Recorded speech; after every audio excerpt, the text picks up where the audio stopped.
Welcome back, dude and dudettes, to the movie reviews for the Teenage Mutant Ninja Turtles series. With this one continuing the sequel to the Teenage Mutant Ninja Turtles 1990 movies, this one is Teenage Mutant Ninja Turtles 2, The Secret of the Ooze, coming out a year later. So let's dive straight into it here.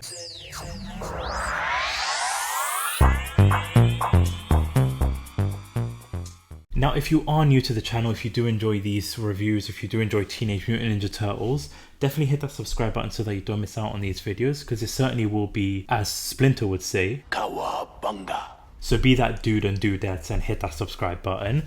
But with Teenage Mutant Ninja Turtles 2, a lot of behind the scenes drama when it comes to the actual movie itself. So obviously we've got April O'Neil being recasted because of the comments that she was making in terms of the stunt doubles and the producers and directors just having issues. Apparently her being hard to work with. The tone of the movie was very different to the first one, obviously with the first one having that darker tone. So they actually removed Casey Jones from the movie because parents complained about him being too violent, not a great role model for kids, his hockey mask being too scary. So Casey Jones was completely removed from the movie, and with him being removed from the movie, there was no mention of Casey Jones whatsoever, which kind of bugged me a little bit, where they just not a single breath of Casey Jones at all in the whole dialogue of this movie. I thought they could have at least just brought him up once just to see what's going on with him, but that's a minor nitpick. But yeah, Casey Jones there, and obviously the whole movie, the tone, a huge tonal shift between the first one and the second one. However, overall, I had a fun time with this movie. So let's kick things off where the movie opens up. A great opening for me. You see everybody eating pizza. You see different people eating pizza in the taxi, in the outdoors in public. You see a pizza restaurant making pizza, sending people out on pizza deliveries. So you see a huge pizza trend there. So if you're watching this movie, haven't eaten all day, then this will definitely get you craving pizza. So it was a great pizza marketing there. But then that was the opening sequence, and we get introduced to the pizza delivery guy, Kino, I believe his name is. So he's sort of the Casey Jones, the more lighter tone Casey Jones in this movie. So he's out delivering the pizza. He notices there's a robbery going on, so he goes and shows off his little martial arts skills, taking on a couple of robbers there, only to realize that he's completely outsurrounded. And that's where the turtles come in, and you can really sense the different tone when it comes to this. What I really enjoyed throughout the whole movie too is that you see Mikey and Donnie, their quips throughout the whole movie, throughout the fight sequences there. Even one point as well, they had Donnie swinging one of those punching bag clown thingies. You punch them and they move back and forth. Donnie was doing that at one point to one of the people he was fighting. You see Michaelangelo just beating one person behind the counter, showing off the sausage nunchucks to other two people. So definitely a lighter, more funnier tone in the fight sequences there. But you see the turtles just beating up the crap of all these robbers, piling them on, tying them for the police. So it was definitely a more fun, entertaining battle for the opening sequence. And then that's where we get introduced to April and what's going on with the turtles and April. So again, you've got the new April now, the one that's being recast. I'll be completely honest too, even as a kid, I don't remember even noticing that she got recast. And like I said, when it comes to the turtle movies, the trilogy of movies, and I'll get to it in the third movie when I do review that one, I remember watching these two as a kid, but it's just been so long since I watched these, over 20 years since I watched these movies. But I remember watching these, having a great time, not remembering or even noticing the tonal shift or the cast changes.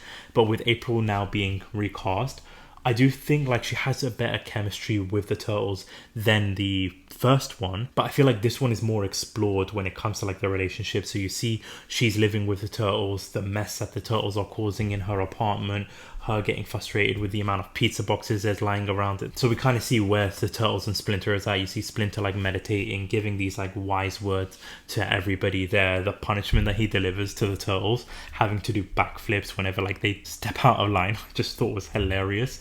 That you just see Ralph and Leo at one point going forward, doing a backflip, coming back, doing a backflip, and you can hear them counting as well in the background when the turtles are talking to Splinter. But you just see again Splinter not being the focal point, but also not being a background character throughout the movie. So I really enjoyed that part. And we see the villain of the movie returning. So you see Shredder coming back to life. You see his hand sticking out there. It's a running theme with turtles everywhere. Shredder's always going to come back, but Shredder has returned, and that's where you see his old right hand man Tatsu. And Tatsu. More grunts in this movie than in the first movie. Just a lot of this. You guys take the side. Sheesh. Which honestly I just find hilarious. And then the one time he does talk, saying how he's the new leader, you've got Shredder coming back, overriding his authority. I kind of wish we got to see Shredder's face too, because they kind of imply that his face was completely messed up after the whole garbage truck sequence, and these Foot Clan, the Foot Ninjas, are completely shocked to see how he looks, but we never got that explored, or we never got to see that. So I'm kind of disappointed about that. But then you have Shredder returning, he's now in charge, and he only wants revenge on the Turtles. And we sort of get like what's going on with the movie itself. So you've got April interviewing the lead scientist for the TGRI company, and we come to find out that the TGRI canister is the one that got the ooze to the turtles to cause them how they are right now. So the plot of the whole movie with the turtles trying to find out what's going on, learning more about their backstory, hence the title of the movie, Secret of the Ooze. And so that when they arrive at the building, when they try to like figure out what's going on, you see Donnie with his 3 fingers using a keyboard and just typing away. You get a really entertaining fight sequence, a hot potato with the canister of the ooze, with the ninjas and the turtles throwing the canister around and them having this little battle sequence. I will say, when it comes to this movie, the fight choreograph is a lot more smoother in this movie than it was in the first movie. I don't know if it's because like the outfits are more like light, or the aerodynamics in the suits just feel more lighter, but you see them moving a lot more quicker. You see them moving around and doing more hand-to-hand combat. I'm guessing it is because if you notice in the movie, not a lot of weapons were used by the turtles. Like, because of this whole lighter tone with the movie, they barely used their weapons. I think Donnie was the one that used his weapon the most, but Michelangelo, Raphael, Leonardo, you don't see the size, you don't see the katanas, you don't see the nunchucks, because of the complaints and all that stuff with the parents. So you got to see more hand-to-hand combat, which is a lot more improved than in the first movie. And so they lose the hot potato race. The Tatsu is able to take the canister and disappear, and you sort of get like a sort of slow burn in the second act, because you've got that pizza delivery guy Kino coming to find out about the turtles, going to like April's place to get more explanation. He learns about the turtles' backstory. Once again, we hear the backstory about 15 years ago with the turtles, so you get to see him learning about the turtles. And then you have the turtles also looking for a new home, so you spend some time with the turtles finding a new lair, which I'll say the new lair looks absolutely fantastic. It looks so incredible. As a kid, I wanted to go explore that new lair. I wanted to go into the sewers. I even at one point asked my mum and dad to take me to the sewers so that we can look for like a secret lair. But obviously, living in the UK, living in London, and telling your parents that you want to go explore a sewer did not go down so well with them. You can only imagine the kind of conversation I had after that with my parents. But that was sort of part of the second act too. And you got introduced to the sort of Bebop Rocksteady version. In this movie, you've got Tokar and Rosa, because they kidnapped the doctor, the lead scientist. He got the ooze and implanted it into a turtle and a wolf, and they became Tokar and Rosa. And the reason they didn't use Bebop or Rocksteady was because they weren't a fan of those characters, so they created new characters. Even though they sort of have that same tone and vibe to Bebop and Rocksteady, they sort of have like the comedic tone, because like I said, the tonal nature of this movie was so much lighter. Even at one point, when they do get first introduced, they call the Shredder Mama, hug the Shredder, and the Shredder's reaction to not sort of like the one from the first movie where he would have just like probably pushed them out the way, or he would have like hit them or something, but he just calls them idiots, his facial expression. So you sort of got like a lighter version of the Shredder, and you got introduced to like these 2 new mutants. And so then once again in this movie, because Ralph and Leo have an argument where, like I said, the turtles are looking for a new lair, Ralph doesn't want to do that, goes and explores something else, goes through a different avenue, ends up working with that Kino kid, helping him infiltrate the Foot Clan and have Kino be part of the Foot Clan member, only for Ralph then to get captured by Tatsu with his famous grunt that he does. Once Kino escapes and tells the turtles about this, the turtles go to try and rescue Ralph, only for them to get captured and get reintroduced to the Shredder, where Splinter is able to save them. What was weird about this is that Splinter used the arrow to like take out the rope, but then you don't see Splinter after that. He sort of just like left, didn't decide to stay and help his sons fight the Shredder or the mutants or anything like that. But again, no weapons used other than Donnie using a stick. But great hand-to-hand combats, great moments in the fight sequences there. And for them to escape using the sewer, they take the doctor, and that's where you got this great moment with the doctor basically telling them about the ooze, the backstory, kind of calling it a mistake, and Donnie's reaction. So as I mentioned in the first movie review, the characters, the turtles, didn't really get a chance to develop their character, have that individuality, personality. I don't even know if those two words make sense together, but that personality, we got that more here because you get that great comedic timing with Mikey and Donnie together. Ralph's personality was explored in both the movies, and so with Donatello, his reaction being so disappointed about the ooze and the backstory and the mistake of where it came from.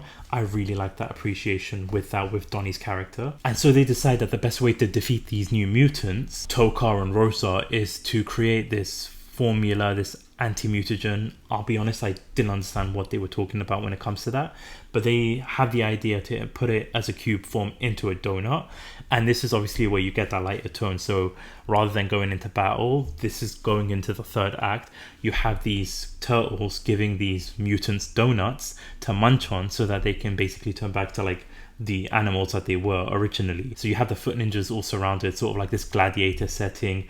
They're all confused about the donut rituals. The Shredder's just standing there confused about the donut ritual. Like the Shredder from the first movie would not have had that whatsoever, but it didn't take effect fully. So then you have this battle where you've got these mutants and the turtles together fighting. They end up in this dance club, nightclub with humans there, and of course you've got this unforgettable, memorable sequence with the turtles and the mutants fighting one another, where you've got Go Ninja in the background being played. Like, I remember as a kid just bopping my head, enjoying this sequence, and even now, I'll be honest, as ridiculous as that scene was, as ridiculous as the turtles breakdancing in the middle of a fight, and even after the fight, it was hilarious and entertaining. It was fun to watch these turtles like fight these mutants in a club with that music in the background and the breakdancing. Like, I had a good time with that whole sequence there. And then they use a fire extinguisher. The mutants end up being defeated, but then my disappointment with this was Shredder. Like, he was so toned down, didn't have that fear factor that he had in the first movie. He comes on stage, kidnaps a girl, only for that new kid to basically kick like the ooze that he had in his hand out of his hand, and then they beat him by playing this rock music, blasting him out of like the nightclub. He just didn't even try. Like, it was so easy to defeat him. And then once they do come out and they find that Shredder is still alive and he's taken the vial, he's this super Shredder, that was so anticlimactic too. He literally ends up defeating himself by destroying like the bridge or the place or wherever they were at. He like breaks everything and then the thing collapses on himself. So it was just so anticlimactic. Like, Shredder was so underutilized in this movie. They're just like more comedic than fearful, more funny elements than fearful elements, and just the way he was killed off just really felt disappointing. Like, I wanted a big action fight sequence with the Shredder and the turtles, him wanting revenge, but that sort of wasn't the route that they went for, especially because they're going for that lighter tone. But they basically end up escaping because they're turtles. They end up using their turtle skill. The Shredder ends up dying from what we're seeing here. And so with the end of the movie, once again, all these turtles using these adjectives, but then again, Splinter steals the show with that one-liner that he does at the end of the movie to finish off the movie. And remember, go ninja, go! I made another funny!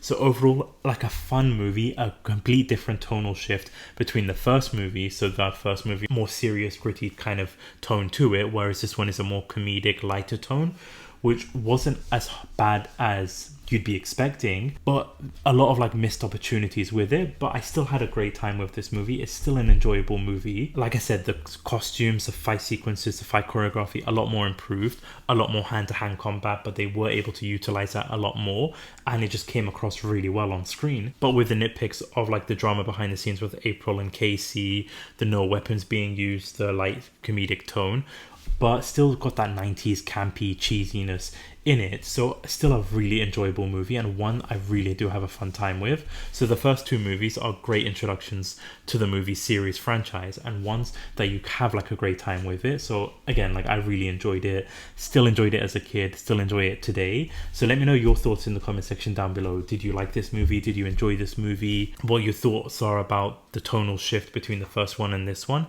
Let me know in the comment section down below. So it wraps up the sequel to the Teenage Mutant Ninja Turtles 1990, with the next one being the Teenage Mutant Ninja Turtles 3 movie from this franchise. Keep an eye out on the channel. Subscribe if you haven't already so that you don't miss out on those, because we've got the Teenage Mutant Ninja Turtles 3, we've got the Teenage Mutant Ninja Turtles from 2007, along with the rest of them. But thank you so much for watching. Thank you so much for listening. This is YK Reviews. Peace.